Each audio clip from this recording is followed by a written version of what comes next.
महाभारत के अनुशासन पर्व में आयु को बढ़ाने और घटाने वाले शुभ अशुभ कर्मों का वर्णन।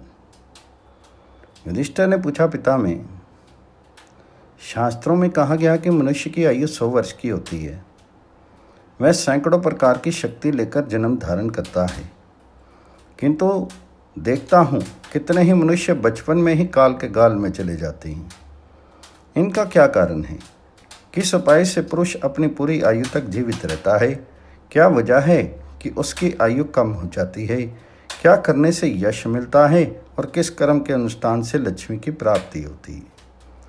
मनुष्य मन, वाणी अथवा शीत के द्वारा तप, ब्रह्मचर्य, जप, होम तथा औषध आदि साधनों में से किसका आश्रय ले जिससे उसका भला हो?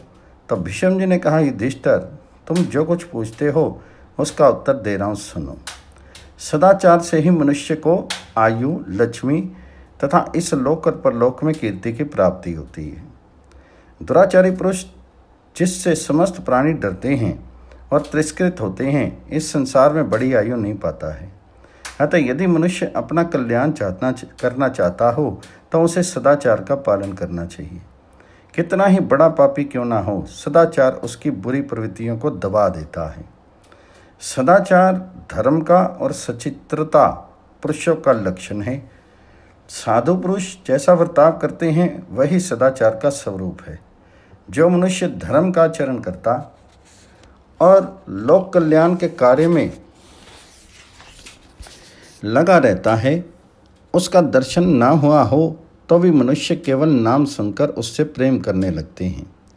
नास्तिक, क्रियाहीन, गुरु और शास्त्र की आज्ञा का उल्लंघन करने वाले तथा धर्म को ना जानने वाले दुराचारी मनुष्यों की आयु क्षीण हो जाती है। जो मनुष्य शीलहीन, धर्म की मर्यादा को भंग करने वाले तथा दूसरे वर्ण की स्त्रियों से संपर्क रखने वाले हैं, वे इस लोक में अल्पायु होते हैं और मरने के बाद नरक में पड़ते हैं।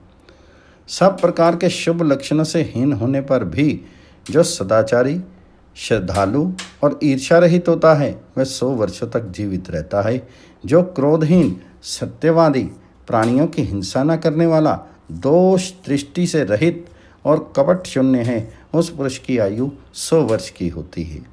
जो मनुष्य ढेले फोड़ता, तिनके तोड़ता, नख चबाता और सदा ही अशुद्ध एवं चंचल रहता है, उसे दीर्घायु नहीं प्राप्त होती। प्रतिदिन ब्रह्म मुहूर्त में अर्थात सूर्योदय से 1 घंटा पहले जाकर धर्म और अर्थ के विषय में विचार करें। फिर शैया से उठकर शौच स्नान के पश्चात आचमन पूर्वक दोनों हाथ जोड़े हुए प्रातः काल की संध्या करें। इसी प्रकार सायंकाल में भी मौन होकर संध्या उपासना करनी चाहिए। उदय, अस्त, ग्रहण और मध्याह्न के समय सूर्य की ओर कभी दृष्टि नहीं डालें। जल में भी उसकी परछाई नहीं देखें। ऋषि लोग प्रतिदिन संध्या उपासन करने से ही दीर्घजीवी हुए हैं। अतः द्विज मात्र को मौन रहकर प्रातःकाल और सायंकाल की संध्या अवश्य करनी चाहिए। जो द्विज दोनों समय की संध्या नहीं करते, उनमें धार्मिक राजा शूद्रों के काम करावे। किसी भी वर्ण के पुरुष को प्राय स्त्री से संसर्ग नहीं करना चाहिए, पर स्त्री सेवन से मनुष्य की आयु जल्दी ही समाप्त हो जाती है।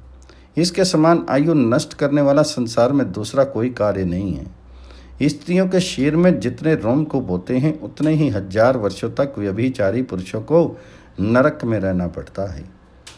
केशों को संवारना, आँखों में अंजन लगाना, दांत मुंह धोना और देवताओं की पूजा करना, ये सब कार्य दिन के पहले पहर में ही करने चाहिए।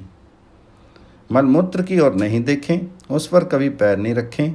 अत्यंत सिरे दोपहर को और सायंकाल में कहीं बाहर नहीं जाएं। ना तो अपरिचित पुरुषों के साथ यात्रा करें, न शूद्र के साथ और न अकेले ही।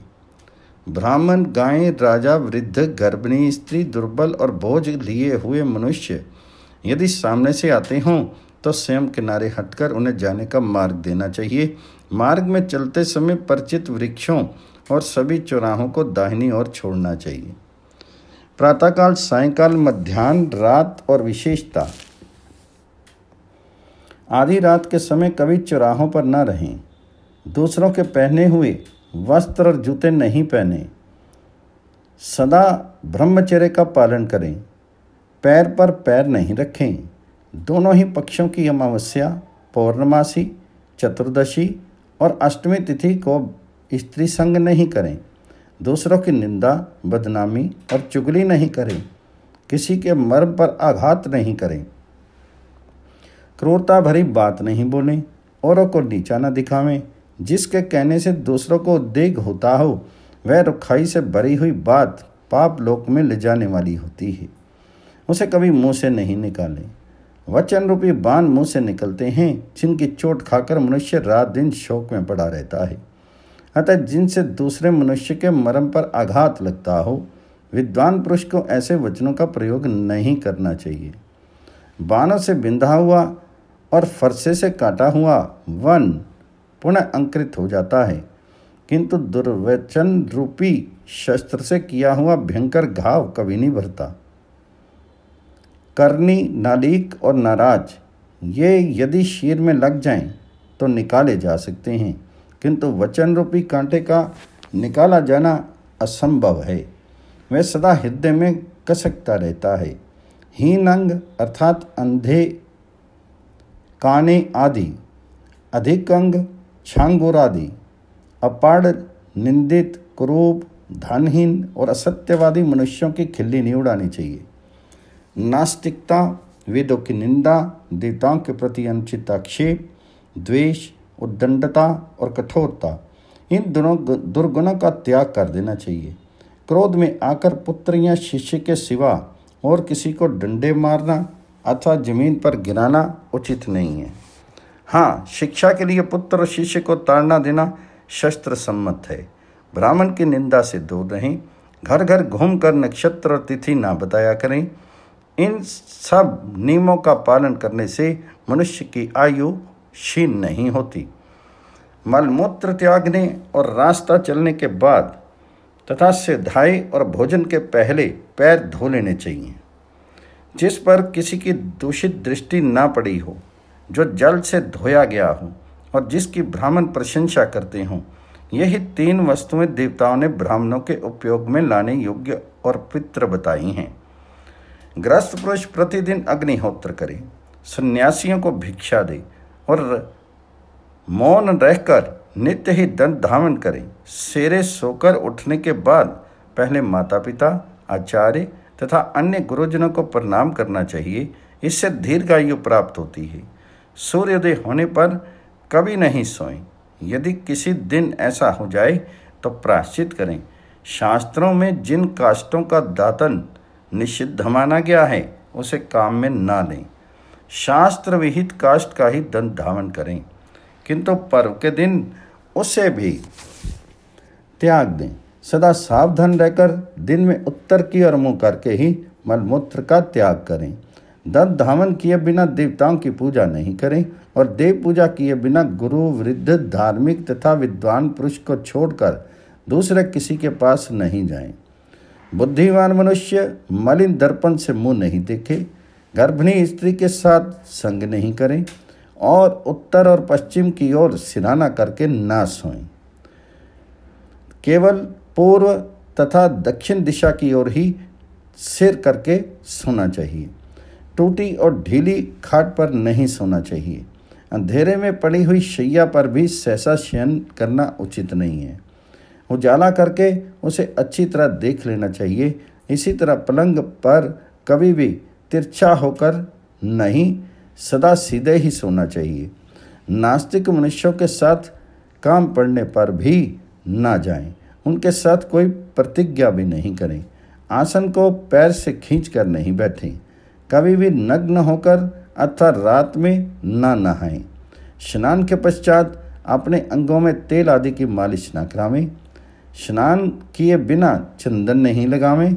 नहा लेने पर गीले वस्त्र नहीं फहरावें और भीगे कपड़े कभी नहीं पहने। गले में पड़ी हुई माला को ना खींचें, उसे कपड़े के ऊपर न पहने तथा अपवित्र अवस्था में स्त्री के साथ कभी बातचीत नहीं करें। बोए हुए खेत में, गांव के आसपास तथा पानी में कभी मलमूत्र का त्याग नहीं करना चाहिए। भोजन करने वाला मनुष्य पहले 3 बार जल से आचमन करे, फिर भोजन के पश्चात भी 3 आचमन करके 2 बार मुंह धोवे। सदा पूर्व की ओर मुंह करके मौन होकर भोजन करना चाहिए। परोसे हुए अन्न की निंदा नहीं करनी चाहिए। भोजन के पश्चात मन ही मन अग्नि का ध्यान करना चाहिए। जो मनुष्य पूर्व दिशा की ओर मुँह करके भोजन करता है उसे दीर्घायु, और दक्षिण की ओर मुँह करके अन्न ग्रहण करता है उसे यश, जो पश्चिम की ओर मुख करके भोजन करता है उसे धन, और जो उत्तर की ओर मुख करके भोजन करता है उसे सत्य की प्राप्ति होती है। अग्नि का स्पर्श करके जल से संपूर्ण इंद्रियों का, सब अंगों का, नाभि का और दोनों हथेलियों का स्पर्श करें। भूसा, भस्म, बाल और मुर्दे की खोपड़ी आदि पर कभी नहीं बैठें। दूसरे के नहाए हुए जल का दूर से ही परित्याग कर दें। शांति होम और गायत्री का फिर जप करें। बैठकर ही भोजन करें। चलते फिरते कभी नहीं भोजन करना चाहिए। खड़े होकर पेशाब नहीं करें। राख में और गौशाला में भी मूत्र त्याग नहीं करें। भीगे पैर भोजन तो करें परंतु शयन नहीं करें। भीगे पैर भोजन करने वाला मनुष्य 100 वर्षों तक जीवन धारण करता है। भोजन करके हाथ मुंह धोए बिना मनुष्य अपवित्र रहता है। ऐसी अवस्था में उसे अग्नि, गौ और ब्राह्मण, इन 3 तेजस्वियों का स्पर्श नहीं करना चाहिए। इस प्रकार आचरण करने से आयु का नाश नहीं होता। उच्छिष्ट पुरुष को सूर्य, चंद्रमा और नक्षत्र, इन त्रिविध तेजों की ओर कभी दृष्टि नहीं डालनी चाहिए। वृद्ध पुरुषों के आने पर तरुण पुरुष के प्राण ऊपर की ओर उठने लगते हैं। ऐसी दिशा में जब वह खड़ा होकर वृद्ध पुरुषों का स्वागत और उन्हें प्रणाम करता है तो वे प्राण पुनः पूर्व स्थान में आ जाते हैं। इसलिए जब कोई वृद्ध पुरुष अपने पास आवे तो उसे प्रणाम करके बैठने को आसन दे और स्वयं हाथ जोड़कर उसकी सेवा में उपस्थित रहें। फिर जब वह जाने लगे तो उसके पीछे पीछे कुछ दूर तक जाएं। फटे हुए आसन पर नहीं बैठें। फूटी हुई कांसी की थाली को काम में नहीं लें। एक ही वस्त्र केवल धोती पहनकर भोजन नहीं करें। साथ में गमछा भी लिए रहें। नग्न बदन नहाना और सोना कदापि उचित नहीं है। उच्छिष्ट अवस्था में भी शयन करना निषिद्ध है। झूठे हाथ से मस्तक का स्पर्श नहीं करें, क्योंकि समस्त प्राण उसी के आधार पर स्थित हैं। सिर के बाल पकड़कर खींचना और मस्तक पर प्रहार करना वर्जित है। दोनों हाथ सटाकर उससे अपना सिर न खुजलावें। बारंबार मस्तक पर पानी नहीं डालें। इन बातों के पालन से मनुष्य की आयु क्षीण नहीं होती। सिर पर तेल लगाने के बाद उसे हाथ से दूसरे अंगों का स्पर्श नहीं करना चाहिए और तिल के बने हुए पदार्थ नहीं खाने चाहिए। ऐसा करने से आयु का नाश नहीं होता। झूठे मुंह पढ़ना पढ़ाना कदापि उचित नहीं है, और यदि दुर्गंधित हवा चले तब तो मन में भी सिद्धाई का चिंतन नहीं करना चाहिए। प्राचीन इतिहास के जानकार लोग इस विषय में यमराज की गाई हुई गाथा सुनाया करते हैं। यमराज कहते हैं, जो मनुष्य झूठे मुंह उठकर दौड़ता और सिद्धाई करता है, मैं उसकी आयु नष्ट कर देता हूँ और उसकी संतानों को भी उससे छीन लेता हूँ। जो द्विज मोहवश अन्य अध्याय के समय भी अध्ययन करता है, उसके वैदिक ज्ञान और आयु का नाश हो जाता है। अतः सावधान पुरुष को निषिद्ध समय में कभी अध्ययन नहीं करना चाहिए। जो सूर्य, अग्नि, गौ तथा ब्राह्मणों की और मुँह करके पेशाब करते हैं और बीच रास्ते में मूत्र त्याग करते हैं, वे सब गत आयु हो जाते हैं। मल और मूत्र का त्याग दिन में उत्तर अभिमुख और रात में दक्षिण अभिमुख होकर करने से आयु का नाश नहीं होता। जिसे दीर्घ काल तक जीवित रहने की इच्छा हो, वह ब्राह्मण, क्षत्रिय और सर्प, इन तीनों को दुर्बल होने पर भी ना छेड़े, क्योंकि ये सभी बड़े जहरीले होते हैं। क्रोध में भरा हुआ सांप जहाँ तक आंखों से देख पाता है वहाँ तक धावा करके काटता है। क्षत्रिय भी कुपित होने पर अपनी शक्ति भर शत्रु को भस्म करने की चेष्टा करता है, किंतु ब्राह्मण जब क्रुद्ध होता है तो वह अपनी दृष्टि और संकल्प से अपमान करने वाले पुरुष के संपूर्ण कुल को दग्ध कर डालता है। इसलिए समझदार मनुष्य को यत्नपूर्वक इनकी सेवा करनी चाहिए गुरु के साथ कभी हाथ नहीं ठानना चाहिए। यदि गुरु अप्रसन्न हो तो उन्हें हर तरह से मान देकर, मनाकर प्रसन्न करने की चेष्टा करनी चाहिए। गुरु प्रतिकूल बर्ताव करते हों तो भी उनके प्रति अच्छा ही बर्ताव करना उचित है। इसमें तनिक भी संदेह नहीं कि गुरु की निंदा मनुष्य की आयु नष्ट कर देती है। अपना हित चाहने वाला मनुष्य घर से दूर जाकर पेशाब करे, दूर ही पैर धोवे, दूर पर ही जूठे फेंके। विद्वान पुरुष को लाल पुष्पों की नहीं, श्वेत पुष्पों की माला धारण करनी चाहिए, किंतु कमल और कुबले लाल हों तो भी उन्हें धारण करने में कोई हर्ज नहीं है। लाल रंग के फूल तथा वन्य पुष्प को मस्तक पर धारण करना चाहिए। सोने की माला कभी भी पहनने से अशुद्ध नहीं होती। स्नान के पश्चात मनुष्य को अपने लाट पर गीला चंदन लगाना चाहिए। कपड़ों में कभी उलट फेर नहीं करना चाहिए। कपड़े दूसरे के पहने हुए कपड़े ना पहने। जिसकी कोर फट गई हो उसकी को भी धारण नहीं करें। सोते समय के लिए दूसरा, सड़कों पर घूमने के लिए दूसरा और देवताओं की पूजा के लिए दूसरा ही वस्त्र रखना चाहिए। प्रियंगु, चंदन, बेलवर, तगर तथा केसर आदि सुगंधित वस्तुएं शीर में लगानी चाहिए। स्नान करके पवित्र होकर वस्त्र एवं आभूषणों से विभूषित होकर उपवास करें। सभी पर्वों के समय ब्रह्मचर्य का पालन करना आवश्यक है। किसी के साथ एक पात्र में भोजन करना निषिद्ध है। जिसको अपवित्र स्त्री ने छू दिया हो तथा जिसमें से सार निकाल लिया गया हो, ऐसे अन्न को कदापि भक्षण नहीं करें। जो तरसती हुई दृष्टि से अन्न की ओर देख रहा हो उसे दिए बिना भोजन करना उचित नहीं है।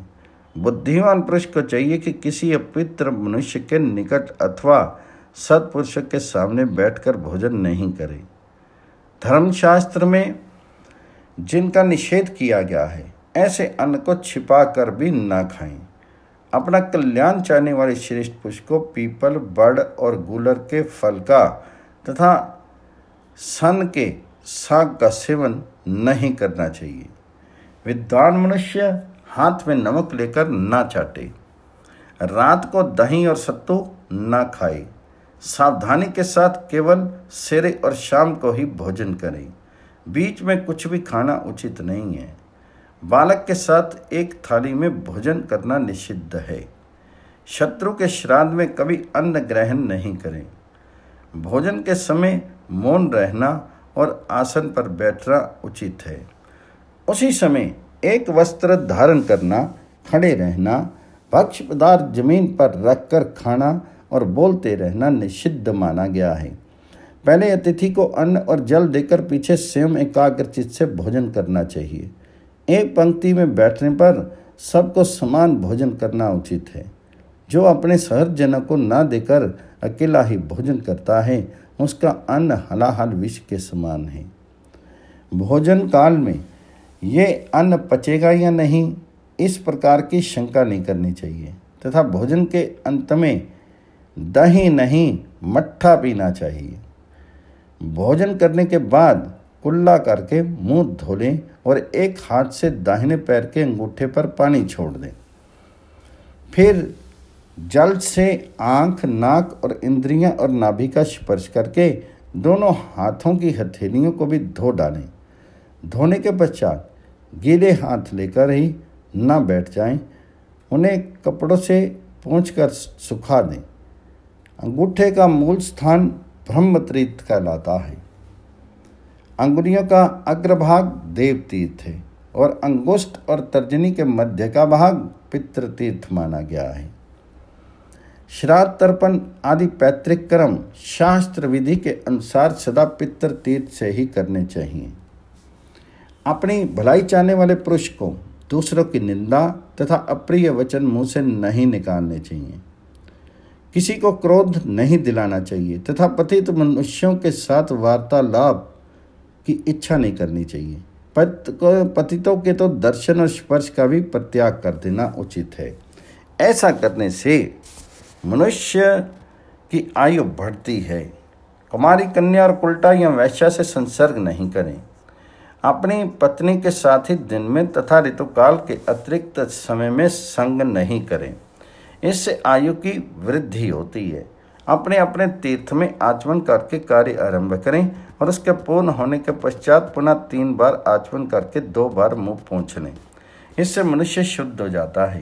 पहले नेत्र, नासिका आदि इंद्रियों का 1 बार स्पर्श करके 3 बार अपने ऊपर जल छिड़कें। इसके बाद विधोक्त विधि के अनुसार देव यज्ञ और पितृ यज्ञ करना चाहिए। अब ब्राह्मण के लिए भोजन के आदि और अंत में जो पितृ एवं हितकारक शुद्धि का विधान है उसे बता रहा हूं, सुनो। ब्राह्मण को प्रत्येक शुद्धि के कार्य में ब्रह्म तीर्थ से आचमन करना चाहिए।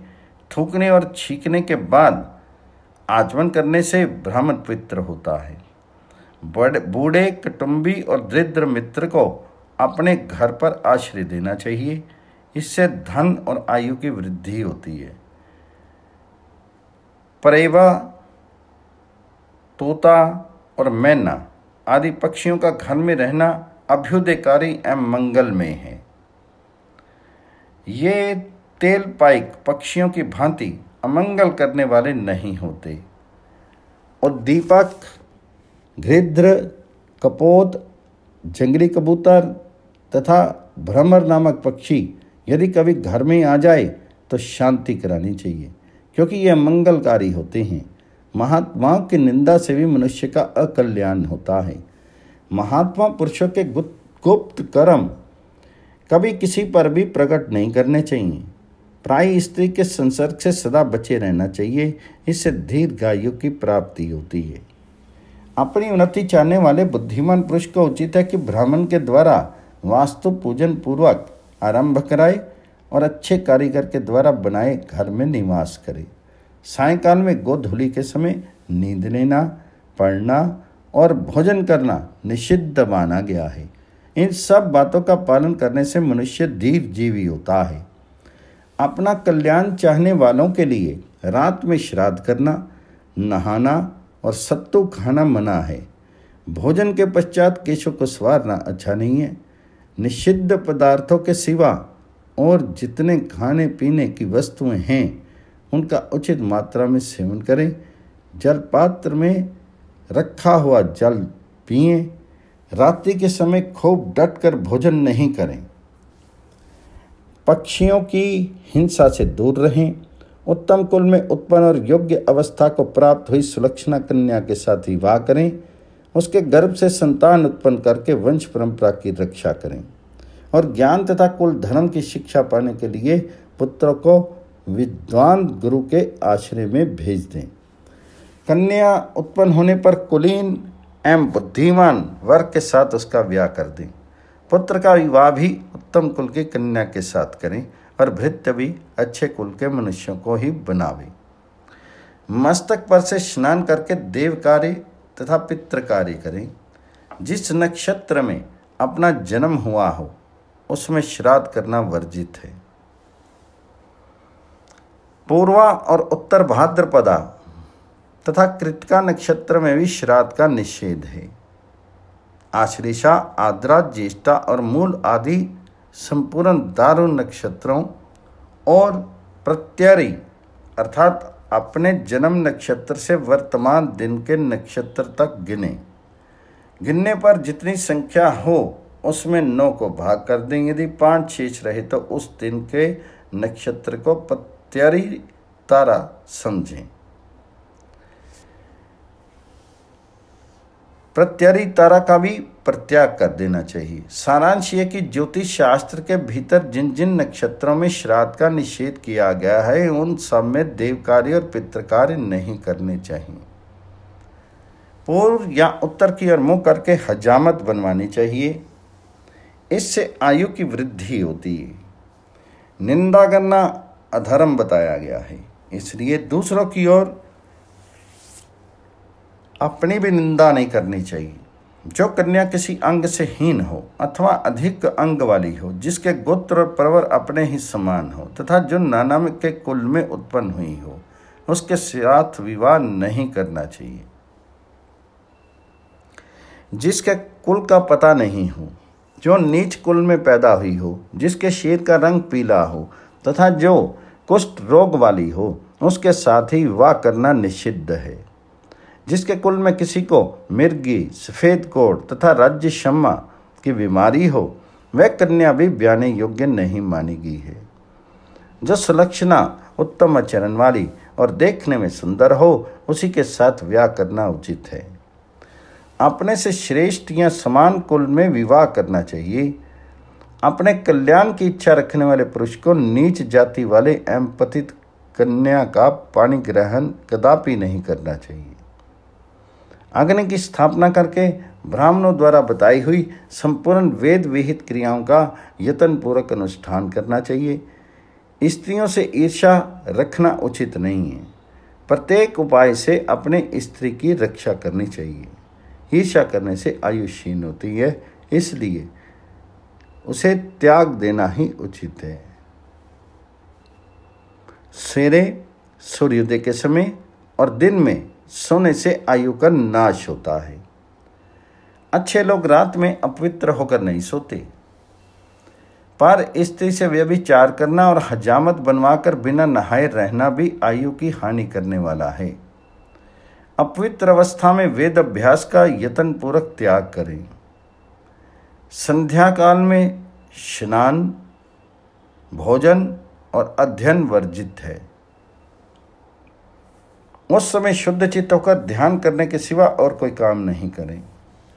ब्राह्मणों की पूजा, देवताओं को नमस्कार और गुरुजनों को प्रणाम स्नान के बाद ही करने चाहिए।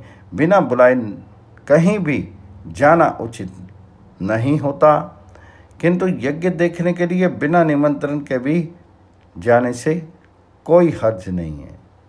जहाँ अपना आदर ना होता हो, वहाँ जाने से आयु का नाश होता है। अकेले प्रदेश जाना और रात में यात्रा करना मना है। यदि किसी काम के लिए बाहर जाएं तो संध्या होने के पहले ही घर लौट आना चाहिए। माता पिता और गुरुजनों की आज्ञा का अविलंब पालन करना चाहिए।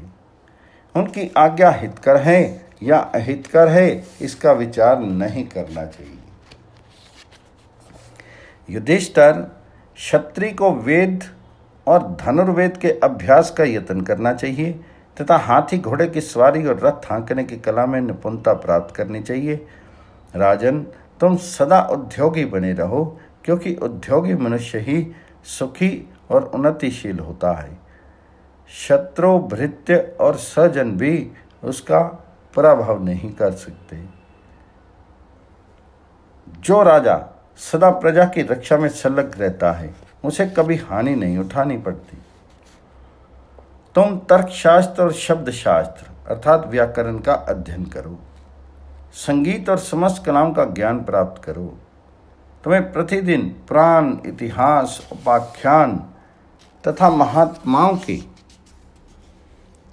जीवन चरित्र का श्रवण करना चाहिए। यदि अपनी पत्नी अपवित्र अवस्था में हो तो उसके पास नहीं जाएं तथा उसे भी अपने निकट नहीं बुलावें। चौथे दिन जब वह स्नान कर ले तो रात्रि में उसके पास जाना चाहिए। पांचवें ऋतु स्नान के दूसरे दिन पत्नी के पास जाने से कन्या पैदा होती है और छठे ऋतु स्नान के तीसरे दिन स्त्री सहवास करने से पुत्र का जन्म होता है। विद्वान पुरुष को इसी विधि से पत्नी के साथ संग करना चाहिए। सजातीय बंधु संबंधी और मित्रों का सदा आदर करना उचित है। अपनी शक्ति के अनुसार यज्ञ करके उसमें नाना प्रकार की दक्षिणा देनी चाहिए। तदनंतर गृहस्थ को अवधि समाप्त हो जाने पर वानप्रस्थ के नियमों का पालन करते हुए वन में निवास करना चाहिए। युधिष्ठिर, इस प्रकार मैंने तुमसे आयु की वृद्धि करने वाले नियमों का संक्षेप से वर्णन किया है।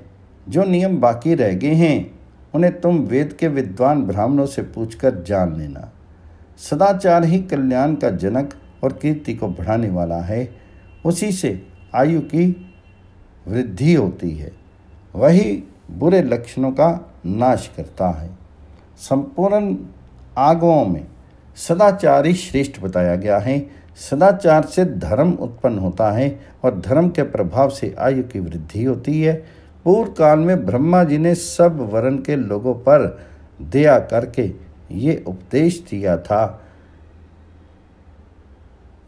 यह यश, आयु और स्वर्ग की प्राप्ति कराने वाला तथा परम कल्याण का आधार है।